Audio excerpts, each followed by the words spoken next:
নমস্কার বন্ধুরা, মজুমদার গাইডলাইন চ্যানেলে আপনাদের স্বাগত জানাই। আশা করি আপনারা সকলেই ভালো আছেন। আমাদের শরীরে হাড় স্বাস্থ্যের একটি মূল ভিত্তি। বয়স বাড়ার সঙ্গে সঙ্গে হাড় দুর্বল হতে থাকে।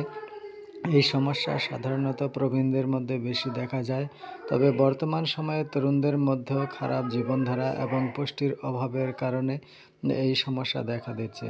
তবে আমাদের দেশে আয়ুর্বেদ এবং দেশি টোটকায় এমন কিছু সমাধান রয়েছে যা হাড়কে আবার শক্তিশালী করতে পারে। আজ আমরা আপনাকে এমন একটি দেশি উপাদানের কথা বলবো যা মাত্র 15 দিন আপনার দুর্বল হাড়কে লোহার মতো শক্তিশালী করে তুলতে পারে। ভারতে হাড় মজবুত করার জন্য বিভিন্ন দেশি টোটকা প্রচলিত রয়েছে। এর মধ্যে সাদা তিল এবং গুড়ের মিশ্রণকে সবচেয়ে কার্যকরী মনে করা হয়। এই দুটি উপাদান শুধু সস্তা নয়, নিয়মিত গ্রহণ করলে হাড়কে পুনরায় শক্তিশালী এবং নমনীয় করে তুলতে পারে। চলুন বিস্তারিতভাবে জানি কিভাবে এই টোটকা কাজ করে এবং এটি কিভাবে গ্রহণ করবেন। সাদা তিল এবং গুড় হাড়ের জন্য আশীর্বাদ। সাদা তিলের উপকারিতা। সাদা তিল প্রচুর পরিমাণে ক্যালসিয়াম, ফসফরাস, ম্যাগনেসিয়াম এবং জিঙ্ক পাওয়া যায়। এই পুষ্টিগুলি হাড়কে শক্তিশালী এবং ঘনত্ব বাড়াতে সাহায্য করে। এছাড়া তিলে থাকা অ্যান্টিঅক্সিডেন্ট এবং ওমেগা-3 ফ্যাটি অ্যাসিড হাড়ের ফোলাভাব এবং ব্যথা কমায়। গুড়ের উপকারিতা। গুড় আয়রন, ক্যালসিয়াম এবং পটাশিয়াম সমৃদ্ধ উৎস। এটি হাড় মেরামত এবং শক্তি বাড়াতে সাহায্য করে। গুড়ে প্রাকৃতিক চিনি শরীরকে শক্তি যোগায় এবং পুষ্টি দ্রুত শোষণে সাহায্য করে। কিভাবে তৈরি করবেন এই টোটকা? সাদা তিল উপকরণ হিসাবে 100 গ্রাম এবং গুড় 100 গ্রাম। প্রস্তুত প্রণালী: সাদা তিল হালকা ভেজে নিন যাতে এর স্বাদ এবং গন্ধ বাড়ে। গুড় ছোট ছোট টুকরো করে কেটে নিন। তিল এবং গুড় ভালোভাবে মিশিয়ে ছোট ছোট লাড্ডু বানিয়ে নিন। সেবন পদ্ধতি: প্রতিদিন সকালে খালি পেটে একটি লাড্ডু খান। দিনে হালকা গরম দুধের সঙ্গে আরেকটি লাড্ডু খেতে পারেন।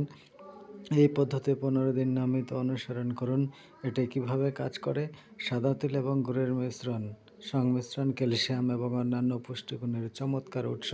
এটি শুধু হাড়কে শক্তিশালী করে না, বরং হাড়ের নমনীয়তাও বাড়ায়। নিয়মিত সেবনে হাড়ের ব্যথা, ফোলাভাব এবং দুর্বলতার মতো সমস্যা ধীরে ধীরে দূর হতে শুরু করে। কিছু অতিরিক্ত সহায়ক পরামর্শ: সূর্যের আলো গ্রহণ করুন। ভিটামিন ডি এর অভাবেও হাড়কে দুর্বল করে। প্রতিদিন সকালে 15 থেকে 20 মিনিট রোদে সময় কাটান। যোগ ব্যায়াম এবং ব্যায়াম করুন। প্রতিদিন হালকা ব্যায়াম বা যোগাসন যেমন তারাসন এবং বৃক্ষাসন হাড়কে শক্তিশালী করে। সুষম খাদ্য গ্রহণ। আপনার খাদ্য তালিকায় সবুজ শাকসবজি, দুধ, দই, বাদাম এবং আখরোট যোগ করুন। সতর্কতা: যদি গুড়ের প্রতি অ্যালার্জি থাকে বা ডায়াবেটিসের সমস্যা থাকে তবে গুড় সীমিত পরিমাণে গ্রহণ করুন। তিলের প্রতি অ্যালার্জি থাকলে এই টোটকা ব্যবহারের আগে ডাক্তারের পরামর্শ নিন।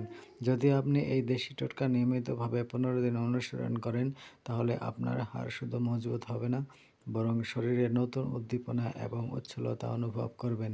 এটি আয়ুর্বেদ এবং দেশি জ্ঞানের একটি সাধারণ উদাহরণ যা কোনো পার্শ্ব প্রতিক্রিয়া ছাড়াই আপনার স্বাস্থ্যের উন্নতি ঘটায়। সাদা তিল এবং গুড়ের এই দেশি টোটকা হাড়ের দুর্বলতা দূর করার জন্য সহজ, সস্তা এবং প্রাকৃতিক এটি সমাধান। এটি গ্রহণ করে আপনি বয়সের প্রভাবকে হারিয়ে আবারও স্বাস্থ্যকর এবং উদ্যমী জীবনযাপন করতে পারবেন। ভিডিও যদি ভালো লেগে থাকে তাহলে বন্ধুদের সাথে শেয়ার করুন এবং লাইক করুন। আর যারা এই চ্যানেলকে সাবস্ক্রাইব করেননি তারা চ্যানেলের নামে ডান দিকে থাকা সাবস্ক্রাইব বাটনে ক্লিক করবেন। ক্লিক করলে সেখানে একটি বেল আইকন আসবে। বেল আইকন ক্লিক করলে একটি অল লেখা আসবে। অল লেখায় ক্লিক করলে এই চ্যানেল থেকে পাবলিশ হওয়া সমস্ত ভিডিও সবার আগে আপনার কাছে পৌঁছে যাবে। চ্যানেলকে সাবস্ক্রাইব করার জন্য কোনো টাকা পয়সা লাগে না। ভিডিও দেখার জন্য আপনাদের অসংখ্য ধন্যবাদ জানাই।